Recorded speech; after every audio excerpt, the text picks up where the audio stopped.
So மூசா அலைஹிஸ்ஸலாமுடைய வாழ்க்கை வரலாறு நம்ம எல்லாருமே கேட்டிருப்போம், படிச்சிருப்போங்க. நவீன உலகத்திற்கு நெறைய படிப்பினைகள் அதிலேருந்து கிடைக்குதுன்னா நீங்க நம்புவீங்களா? உண்மதாங்க.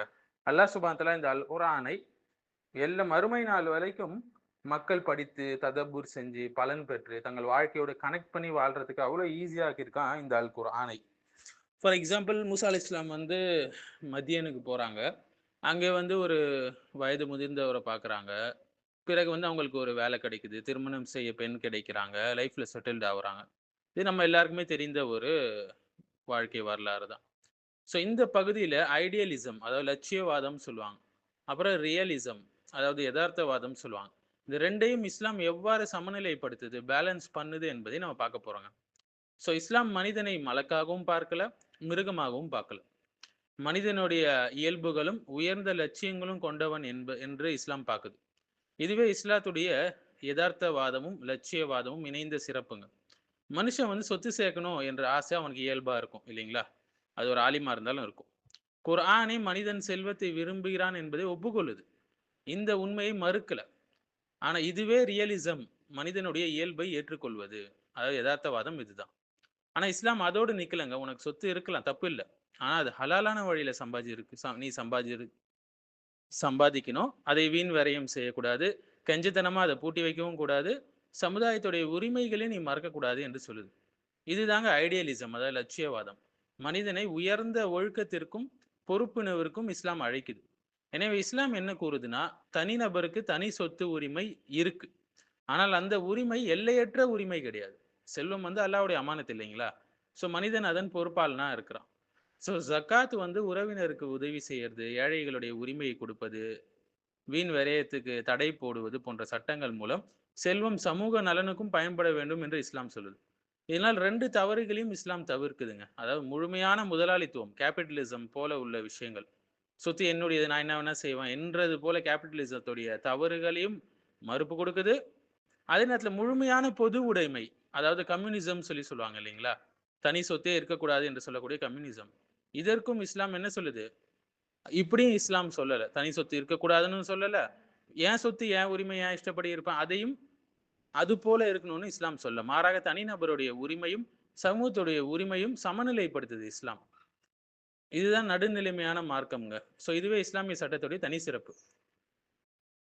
ஸோ இதிலிருந்து ரொம்ப ஷார்ட்டா புரிஞ்சுக் கொள்ள வேண்டிய விஷயம் என்னன்னு சொல்லி பார்த்தீங்கன்னா, சுருக்கமாக சொல்லணும்னா, இந்த ஐடியலிசம் மனிதன் எப்படி இருக்கணும் என்று உயர்ந்த ஒழுக்க இலக்கை முன்வைப்பது. இதுக்கு பேர் தான் லட்சியவாதம் என்று சொல்லுவாங்க.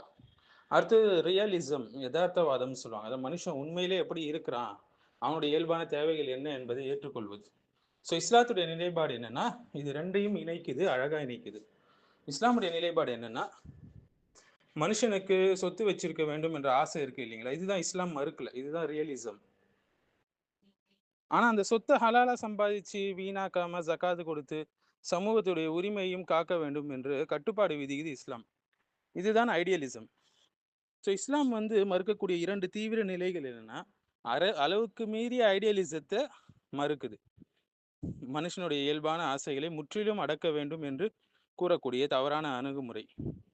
இந்த அளவுக்கு மீறிய ஐடியலிசம வந்து இஸ்லாம் வந்து மறுக்குது என்று சொல்லலாம். அதே நேரத்துல அளவுக்கு மீறிய ரியலிசம். மனுஷனுக்கு ஆசை இருக்குது. ஆனா அவன் விரும்பியபடி செய்யட்டும் என்று எந்த ஒழுக்க வரம்பும் இல்லாமல் விடக்கூடிய அணுகுமுறை தான் இந்த அளவுக்கு மீறிய ரியலிசம் என்பது. இதையும் இஸ்லாம் மறுக்குது. இஸ்லாம் மனுஷனுடைய இயல்பை ஏற்றுக்கொண்டு, அதாவது ரியலிசமை ஏத்துக்கொண்டு, அதை அல்லாஹ்வுடைய வழிகாட்டுதலால் உயர்ந்த ஒழுக்கத்திற்கு வழிநடத்துது. அதாவது ஐடியலிசம்க்கு வழிநடத்துது. இதுவே மனுஷனுக்கு பணம் சம்பாதிக்கிற ஆசை இருக்கு. இது ஏற்றுக்கொள்கிறது. இதுதான் ரியலிசம். இஸ்லாம் ஏத்துக்கொள்ளுது. ஆனா அது ஹலாலா சம்பாதிச்சு ஜக்காத் கொடுத்து வீணாக்காம செலவிட வேண்டும். இதுதான் ஐடியலிசம். இதையும் இஸ்லாம் கட்டளையிடுது. ஒரே வரியில சொல்லணும்னா, இஸ்லாம் வெறும் லட்சியவாதமும் கிடையாது, வெறும் எதார்த்தவாதமும் கிடையாது.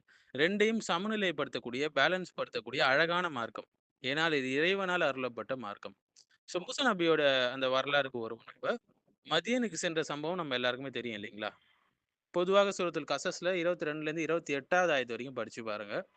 மூசா அலைஹிஸ்ஸலாம் மதியனுக்கு தப்பி செல்றாங்க. ஏன்னா ஃபிரௌன் தேடுறான். அவங்க மீது ஒரு குற்றம் இருப்பதனால. அவங்க தெரியாத, அறியாத செய்த குற்றம்.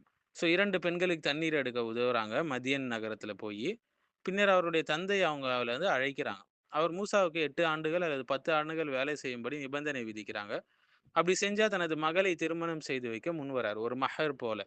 ஸோ இதிலிருந்து ரியாலிசம் எப்படி வருதுன்னா, மூசா அலைஹிஸ்ஸலாம் வேலை செய்றாரு. திருமணம் செய்றாரு. மஹருக்கு பதிலாக உழைப்பை ஒப்புக்கொள்கிறார். ஸோ பொருளாதார ஒரு ஒப்பந்தத்துல அவர் நுழையிறார். அதாவது நபிமார்களும் உலக வாழ்க்கையிலிருந்து விலகி வாழலங்க. இது எதார்த்தமான ரியாலிஸ்டிக்கான ஒரு வாழ்க்கை. ஆனா சில சூஃபிகள் தான் என்ன செய்றாங்க? எதுவும் செய்ய மாட்டோம். அல்லாஹ் சாப்பாடு குடுத்துருவான். உட்கார்ந்த இடத்திலேயே குடுத்துருவான்னு சொல்லி சோம்பேறிகளாக இருக்கிறாங்க. ஸோ ஐடியலிசம் எப்படின்னா, இந்த சம்பவத்துல, அதே சம்பவத்துல மூசா அலைஹிஸ்ஸலாம் பெண்களுக்கு எதிர்பார்ப்பு இல்லாமல் உதவுறார்.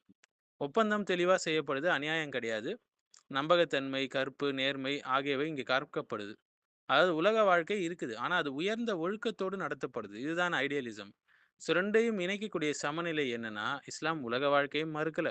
அதாவது வேலை, திருமணம், சம்பாதிக்கிறது, ஒப்பந்தம் இது எதையுமே மறுக்கல. ஆனால் அவை அனைத்தும் அல்லாஹ்வுடைய வழிகாட்டுதலின்படி உயர்ந்த ஒழுக்கத்துடன் இருக்க வேண்டும் என்பதை அதே நேரத்தில கற்பிக்குது. ஸோ அந்த முழு நிகழ்விலிருந்து நமக்கு பெறப்படக்கூடிய அந்த ததப்புர் தாங்க இந்த விஷயம். ஸோ இந்த பேலன்ஸ தாங்க நம்ம புரிஞ்சுக்கணும். குரான் எப்படி சொல்லல, உலக வாழ்க்கைய விட்டுடு, வேலை செய்யாத, திருமணம் செய்யாத, அல்லாஹ்லாம் நெனச்சுட்டு இரு அப்படின்னு சொல்லல. அதே நேரத்தில பணம் சம்பாதி, எப்படி வேணாலும் நீ வாழ்ந்துக்கோ அப்படின்னு சொல்லல. அது எக்ஸ்ட்ரீம் ரியலிசத்தையும், எக்ஸ்ட்ரீம் ஐடியலிசத்தையும் இஸ்லாம் சொல்லல. ஒரு பேலன்ஸ்டான சமநிலையை சொல்லி தருது நமக்கு. வேலை செய், திருமணம் செய், சம்பாதி. ஆனா அனைத்தையும் அல்லாஹ்வின் சட்டத்திற்குள்ள ஒழுக்கத்தோடு செய். இதுதாங்க அந்த பேலன்ஸ். இத இஸ்லாம் மட்டும் தான் தர முடியும். அல் குர்ஆன் மட்டும் தான் போதிக்க முடியும். இந்த சம்பவத்திலிருந்து ரியாலிசம், ஐடியலிசத்த எப்படி பேலன்ஸ்டா அல்லாஹ் சொல்லி தரான்? ஸோ மனிதனுடைய இயல்பான தேவைகளை ஏற்றுக்கொண்டு, அவற்றை உயர்ந்த நெறிமுறையால் வழிநடத்துகிறது. இதுதான் ரியலிசம், ஐடியலிசத்துக்கு உள்ள பேலன்ஸ். இதுதான் இஸ்லாத்துடைய சமநிலை.